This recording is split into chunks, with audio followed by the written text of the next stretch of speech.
다문화 시민성 제4부 세계 시민의식. 다문화 시민성은 전 세계가 다문화 사회로 급변하면서 다문화 사회의 구성원으로 갖추어야 할 자질과 역량을 가리키는 것입니다.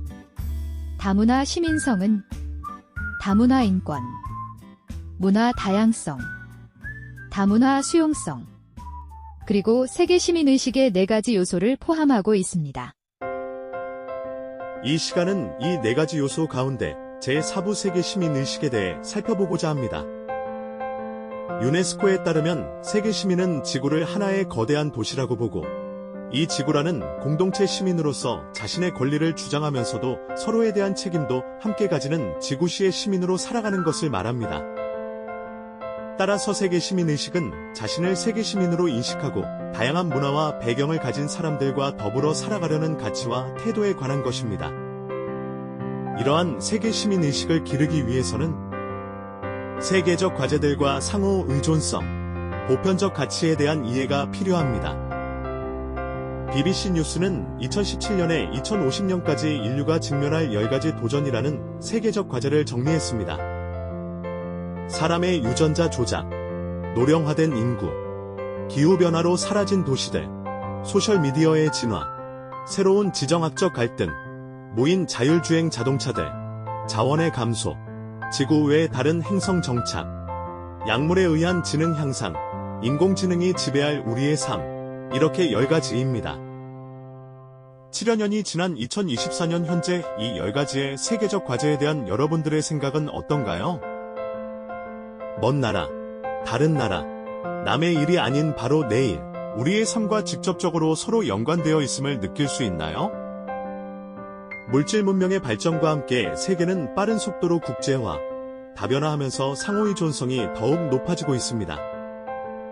상호의존성이란 무엇인가를 하기 위하여 사람이나 그룹, 조직 혹은 물자 등이 다른 사람이나 그룹, 조직 혹은 물자 등에 의존하는 정도를 뜻합니다.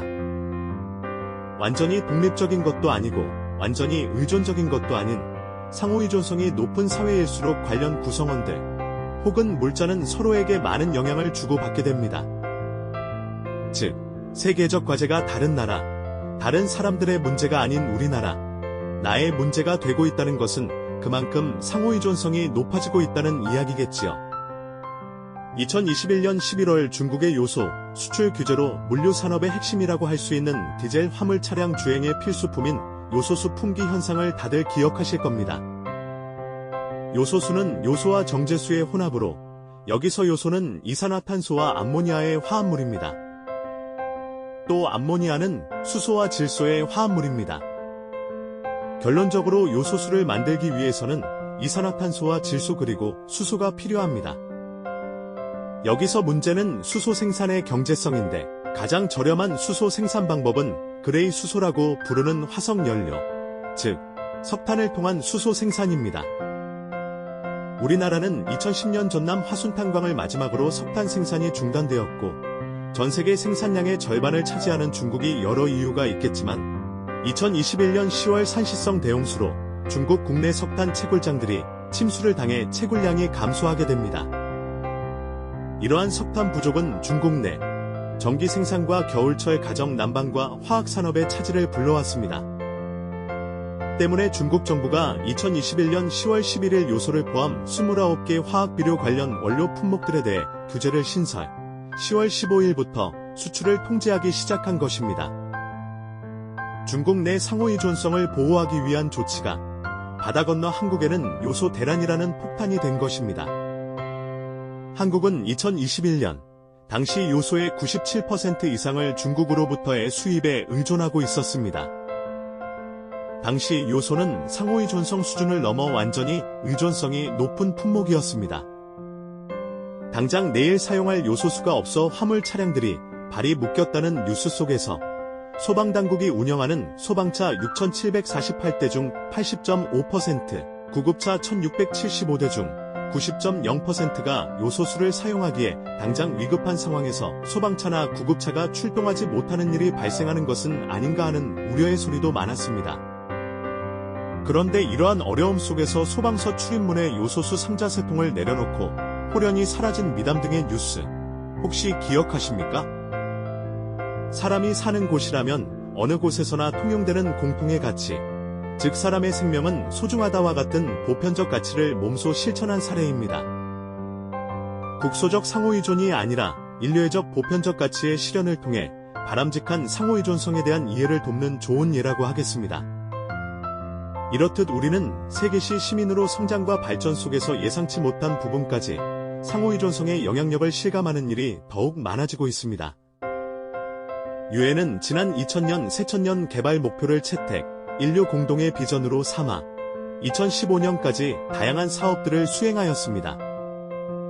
그 성과 결과를 바탕으로 2015년 유엔 회원국들은 다시 2016년부터 2030년까지 수행할 과제로 총 17개의 지속가능 발전 목표 SDGs를 수립하게 되었습니다. 즉, SDGs는 전 세계 빈곤을 종식시키고 지구를 보호하며 2030년까지 인간, 지구, 번영, 평화, 파트너십이라는 5개 영역에서 조화와 균형 있는 지속가능 발전을 목표로 모든 사람이 평화와 번영을 누릴 수 있도록 보장하기 위한 목표입니다. 여기서 지속가능 발전이란 미래 세대의 필요를 충족시킬 수 있으면서 오늘날의 필요도 충족시키는 개념으로 사회와 경제 발전에 더불어 환경 보호를 함께 이루는 미래지향적 발전을 의미합니다. 세계시가 인류애적 보편적 가치의 실현을 통해 바람직한 상호의존성을 가지기 위한 노력의 일환입니다. 2030까지의 지속가능한 발전 의제라고도 하는 SDGs의 슬로건은 단 한 사람도 소외되지 않는 것입니다. 우리나라에서도 국민의 정부 시기인 2000년 대통령 자문기구로 지속가능발전위원회가 처음으로 만들어졌습니다. 이어서 참여정부 시기인 2007년 8월에는 지속가능발전기본법이 발표되어 지속가능한 발전을 보장하는 법적 장치가 마련되기도 했습니다. 이후 2010년부터 지속가능발전위원회는 환경부 장관 소속위원회로 이관되어 현재에 이르고 있습니다.